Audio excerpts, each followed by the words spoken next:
조갑제TV 시청자 여러분 안녕하십니까. 2022년 10월 31일 정오입니다.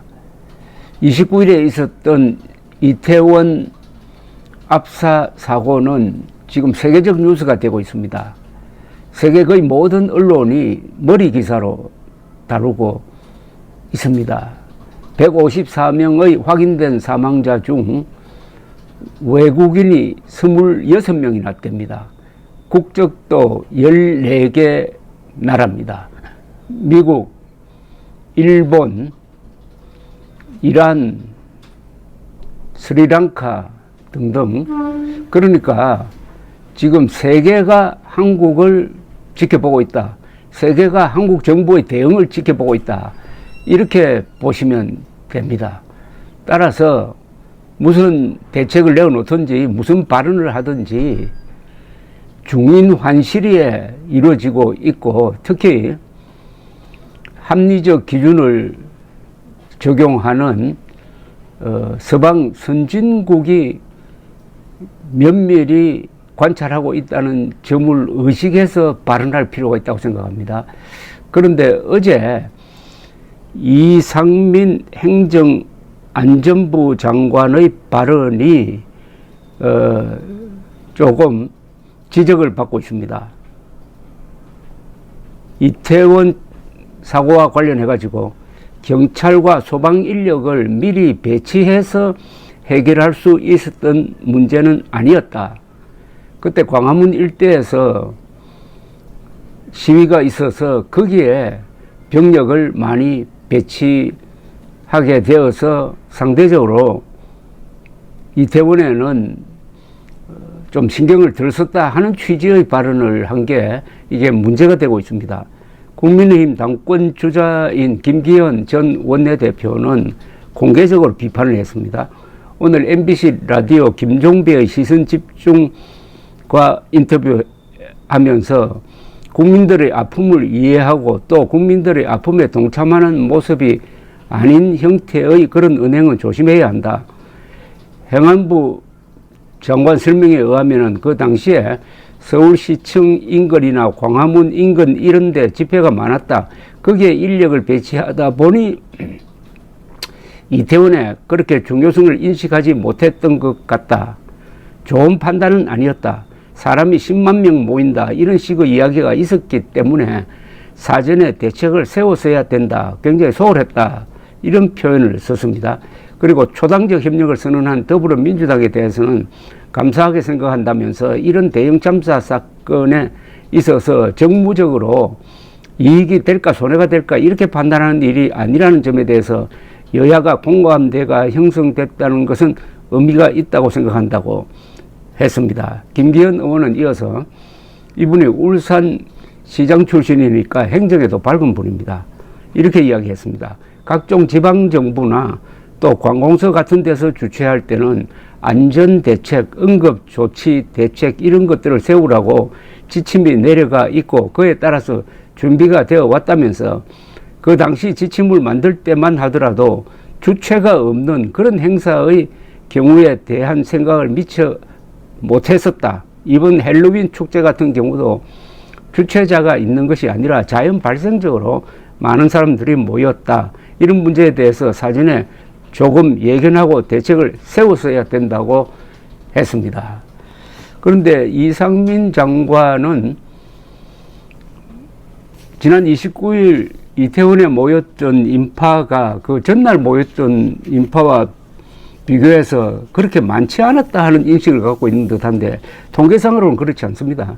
한 2배 이상 더 많이 모인 것으로 되어 있습니다. 이와 관련해 가지고 지금 소셜미디어와 온라인 커뮤니티에서는 팩트 체크라고 그래가지고 여러 가지 떠도는 말을 지금 모아가지고 문제 제기를 하고 있고 거기에 대해서 이 조선닷컴이 팩트 체크라고 그래가지고 이게 과연 사실인지라고 검증한 기사가 올라왔습니다. 그걸 하나 소개를 해드리겠습니다. 서울경찰청은 코로나 발생 이전인 2017년부터 2019년까지는 헬로윈 기간에 투입한 경찰 인력에 비해서 올해는 2배 가까운 경찰관을 투입했다고 서울경찰청이 설명을 하고 있답니다. 근데 요걸 한번 맞는지 이 기자가 체크를 했습니다. 2017년에는 90명, 지역경찰 30명, 의무경찰 60명, 2018년에는 지역경찰 37명, 2019년에는 지역경찰 39명이 이태원 지역에 투입되었는데 코로나 발생 이후인 2020년과 2021년에는 지역경찰과 형사 등을 포함한 경찰 인력은 각각 38명, 85명으로 크게 늘지 않았지만은 방역 예방을 위해 경찰관 기동대가 별도 배치됐다고 합니다. 올해에는 지역경찰 32명, 수사 50명, 교통 26명 등 137명의 인력이 투입됐다는 건데, 그러면 그 이전에는 경찰 투입 병력이 800명이었다 하는 이야기가 지금 확산되고 있는데 이게 사실이 아니라는 겁니다. 근데 이 말이 왜 나왔느냐 하면은 2020년 코로나 확산을 막기 위해 경찰과 방역당국이 800명 규모의 합동 점검반을 동원한다는 기사가 와전된 것으로 보인다고 이 조선일보는 말하고 있습니다. 당시 중앙재난안전대책본부는 헬로윈까지 주말 심야에 서울 이태원과 강남역 등 유흥시설이 모여있는 주요 지역에서 방역 이행 여부를 집중적으로 점검하겠다고 밝혔는데 800명은 이태원뿐만 아니라 강남까지 포함한 서울 전역을 대상으로 한 병력이었다. 뭐 이런 이야기입니다. 자, 그렇더라도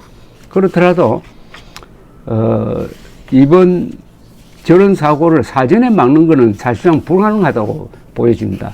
사람들이 많이 모인다고 해가지고 압사사고가 나는 건 아닙니다. 사람이 많이 모인다고 압사사고가 나면 광화문에서는 그보다 더 많은 인파가 모였는데 여러분 낯설 겁니다. 다만 이번에는 그 좁은 골목, 길이가 50m, 그리고 상당히 경사가 한 10도 된다고 그럽니다. 그리고 폭이 4m이고 옆길로 빠질 수 있는 데가 아닌 그런 완전히 이 병목 현상을 일으킬 수 있는 골목에서 사고가 난 겁니다. 그러니까 이태원 전체에서 여기저기서 사고가 난 게 아니고 바로 그 특정한 골목에서 사고가 났고 그 사고도 앞에 내려가던 사람이 넘어지면서 그 뒤에 2중, 3중, 5중, 6중으로 사람들이 덮치면서 일어난 사고니까 이것은 일반적인 사고가 아니라 특수한 사고고 예견하기가 매우 어려운 사고고 병력이 많이 배치되었다고 하더라도 그것을 과연 막을 수 있었느냐 하는 문제는 그건 따로 있습니다. 다만 이상민 장관의 발언 그 자체에는 모순이 있다 이겁니다. 첫째, 사실 확인이 제대로 되지 않고 29일 모였던 인파가 28일보다 더 많지 않았다는 것은 상당한 그 정보 판단의 착오입니다. 그리고 병력을 광화문 일대에 배치하면서 여기에 투입될 병력이 부족했다는 취지는 뭐 사실 그대로 이야기를 한 거니까 그것은 흠잡을 데가 없지만은 또 병력을 배치해도 막을 수 없었다는 이야기를 하면은 그건 안 되죠.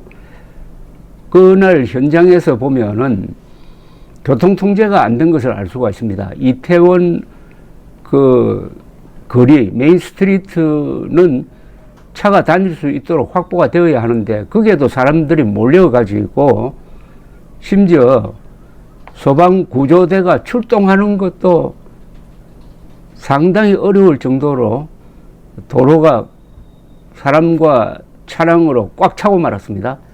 그래서 구조대가 현장에 늦게 도착했다고 합니다. 이 부분은 경찰이 확보해야 할 공간이었습니다. 경찰이 도로를 군중에게 내어주면 안 되는 거죠. 이 부분에 대한 점검은 앞으로 아주 철저하게 이루어져야 한다는 생각이 듭니다. 세월호 사고에 비하면은 정부의 책임이 적은 것은 확실합니다. 세월호는 그 배의 출항 자체가 불법이었습니다.